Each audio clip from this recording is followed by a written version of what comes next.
மாணவர்களே, பிரியமானவர்களே, உலகத்தாரே, மாணவர்களே, மாணவிகளே, எல்லோரும் படிக்க வேண்டும். ஆமா. எல்லோரும் கல்வியில் சிறந்து விளங்க வேண்டும். கல்வியில் சிறந்தவர்கள், நன்றாக படித்தவர்கள், எந்த காலத்திலும் ஒரு பாமரன, படிக்க தெரியாதவன ஏமாத்திறக்கூடாது. ஓகேவா? இன்னைக்கு பார்த்தீங்கன்னா, ஏகப்பட்ட விளம்பரங்கள். இத படி, அத படி, அந்த கோர்ஸ் படி, இந்த கோர்ஸ் படி, இந்த டுட்டோரியல்ல வந்து படி. 100க்கு 100 வாங்கலாம். இப்படி எல்லாருமே வந்து இந்த அந்த டுட்டோரியல் நடத்துறானே, இந்த கோர்ஸ், இந்த இன்ஸ்டிடியூஷன், அந்த இன்ஸ்டிடியூஷன், ChatGPT படிக்கவா, அத படிக்கவா, ஏஐ கத்துக்கவா, அவன்லாம் படிச்சவனா? படித்தவன் கண்டிப்பா, அதுவும் பாமர மக்களை ஒரு இன்ஸ்டிடியூஷன் பேர வச்சு ஏமாத்த மாட்டான். அவன் 100க்கு 100 மார்க் வாங்கி குடுக்குறேன், அத வாங்கி போலி சர்டிஃபிகேட் குடுக்குறவன், போலி சான்றிதழ் தர்றவன், போலி ஒரு ஜட்ஜு மாதிரியே சைன் பண்றான்ப்பா. ப்ளீஸ் தயவு செஞ்சு ஒரு விஷயம் பாரு. ஒரு ஜின் கதை ஒண்ணு நான் சொல்லுறேன். 2 ஜென் துறவிகள் நடந்து போய் கொண்டு இருக்கிறார்கள். ஒருத்தர் பேரு குடோ, ஒருத்தர் பேரு வந்து தெய்க்கு. 2 பேரும் நடந்து போகும்போது, ஒரு பெரிய நடந்து போயின்னு இருக்கிறாங்க. ஒரு பணக்காரன் அந்த வழியா வரான். அந்த பணக்காரங்கிட்ட அப்படியே வந்து பேச்சு குடுக்குறாங்க. பேச்சு குடுக்கும் பொழுது வந்து, அதில "குடு" அப்படி சொல்லிட்டு ஒரு ஜெயின் துறவி வந்து பணக்காரன்ல, நிறைய நிலங்களெல்லாம் வச்சுன்னு இருக்கிறான். நிலக்கிழார்கள் என்று சொல்லுவார்கள். நிறைய சொத்து வச்சுன்னு இருப்பான்.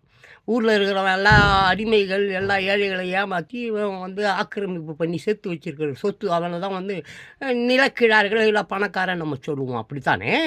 அப்போ வந்து இந்த 2 ப துறவி ஜென் துறவிகள்ல ஒருத்தன் இந்த குழு இருக்கிறான் பாரு. அவன் எப்படின்னா, நம்ம ஊர் மக்கள் மாரி, நம்ம மந்திரி, நம்ம எம்எல்ஏ திருட்டு பசங்க இருக்கிறாங்க பாரு, அந்த மாரி ஒருத்தன். அவன் என்ன சொல்றான், "பா!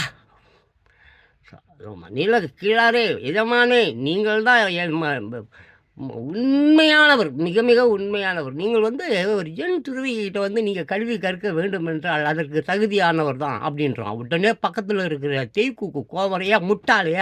அறிவற்றவனே! அறிவட்டவனே!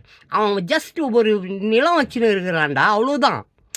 அவங்ககிட்ட நெறைய லேண்ட் இருக்கு. அவ்வளோதான்டா. அவன் ஒரு முட்டா பையன், ஒரு அறிவு கெட்டவன். நீ காக்கா புடிக்கிறியா அவன?" அப்படின்ற மாரி திட்டுறான்.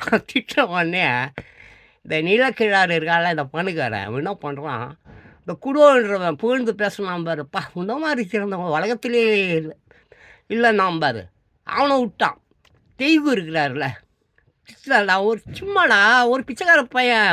பேசிக்கா அவன்கிட்ட நெறைய சொத்து இருக்கு அவ்வளோதான். பட் அறிவு இல்லாதவன் அப்படின்ன உடனே, இந்த பணக்காரன் எல்லாம் சொத்து வச்சிருக்கானே அவன், இந்த தேய்கு கிட்ட தான், "நான் உன்கிட்ட தான் நான் படிப்பேன்றான்." எப்படி? எப்படி? தேய்கு எவன் திட்டுனானோ, அறிவு இல்லன்னு சொன்னானோ, அவன்கிட்ட தான் படிப்பேன்னு சொன்னான். அந்த மாரி இந்த இன்ஸ்டிடியூஷன் அது இதெல்லாம் உன்னை ஏமாற்றுவது. அங்கே போக